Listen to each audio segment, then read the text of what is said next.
Okay, I'm back for a third and final installment on these videos about the newspaper research project. Alright, in this video I'm going to share a little bit about the resources that I have made available to you, explain how you can use them. First, I want to give you a disclaimer that this is in no way a complete list of the digitized newspapers available to you. What I've done is I've gone through and I've selected a handful of potential newspapers. But this is not all.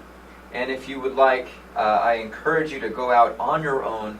If you are from a small town, you grew up in Connecticut, and you want to see what your hometown newspaper thought about the war, have at it. See if you can locate the archives for that newspaper.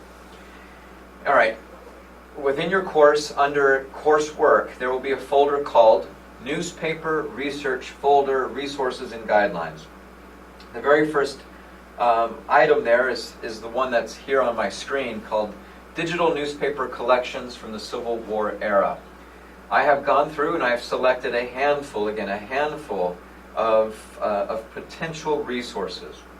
What I want to do is go through them, show you how you could potentially use them in order to conduct original research. So as you go down, you will see that the very first item is called Harpers Weekly. And here is the hyperlink will take you to this page. It is a complete archive that has the digitized versions of its periodical listed chronologically. You can approach this from a given year. As you can see here, 1861, 1862, 1863. So let's say that hypothetically your interest is in the start of the Civil War and you want to know how northern newspapers responded to the bombing in Charleston and the start of the Civil War. How did newspapers, what did they believe the war would look like? Did newspapers argue that this would be a short war? Maybe that's the type of question that you are interested in. Or vice versa, maybe you're interested in 1865 and you want to see how the northern newspapers treated the treaty, the end of the war. Maybe you want to do this from a southern perspective. That would be interesting as well. How did southern newspapers connect with its readers after this hard-fought war was ended? Was it conciliatory? Did the rebellion remain strong in the hearts of the people? What did it look like to locals in these small local newspapers? So we're going to do 1861 and the start of the Civil War. You click here, Volume 5. It will take you to a collection. We're going to expand this. One more time.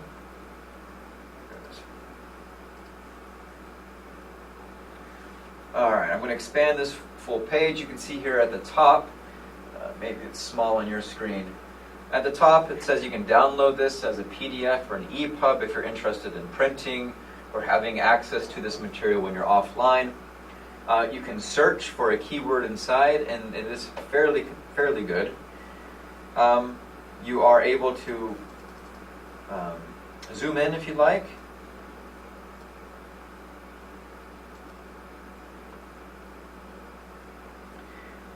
All right, and so here we are, January 5th, 1861. So we would probably want to scroll forward. Here we have some information about secession feeling in Virginia, secession in Alabama, Texas. Here's something about Abraham Lincoln. We have here a resignation from the South Carolina delegation. All right, so we're starting to get some news about Southern secession. So if this is your question, you want to look closely at how this newspaper treated it. Are there opinion pages? Are they spinning the news in a certain way? Are they making the South look like villains? And then you can go through this kind of week by week. You can look, oh, this would be interesting. You can look only at the cartoons, the political cartoons that are drawn here within Harpers Weekly.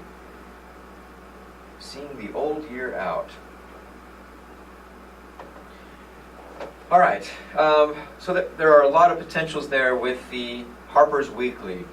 The comparative southern version of Harpers Weekly was called the Southern Illustrative News. I have a hyperlink here to that. It is nowhere as extensive as the Harpers Weekly. I think there are only a handful of reports, so this might not be the most reliable source, but if you're interested in only looking at this, you may be able to establish some arguments as you look at change over time. I have the New York Times, if you're interested. The New York Times has a fairly good digitized, easy to search collection. And then the other one is the Library of Congress's Chronicling America series. If you follow that hyperlink, it will take you to a page that looks a little bit like this. Here you'll see on the far left the states. These include, I think, all 50, well, no, not because there's not 50 states at the time, but majority of the states. They include newspapers from as far away as Hawaii. There's newspapers here from Oregon and California. So you could potentially look only at Alabama or only at Arizona newspapers. But all of these newspapers do not have coverage during the Civil War. So what you want to do is scroll over here to the right. It tells you the number of issues. It tells you when the earliest issue was and the latest issue. So you are looking for newspapers that span, to some degree, the years of the Civil War. So this one, for instance, the Chattanooga Daily Rebel, this first issue, there's only 3 copies, and it looks like it's from 1865, April, just 1 week. Beneath that is another version of the Chattanooga Daily Rebel, has material from 1862 to 1864. So if you're interested perhaps in the Battle of Gettysburg, you might find coverage of that event here in the Daily Chattanooga, or the Chattanooga Daily Rebel. All right, if we scroll down, we can come to Pennsylvania.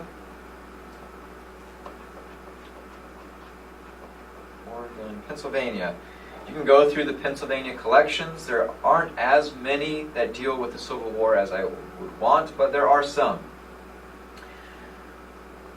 Let me find a good one.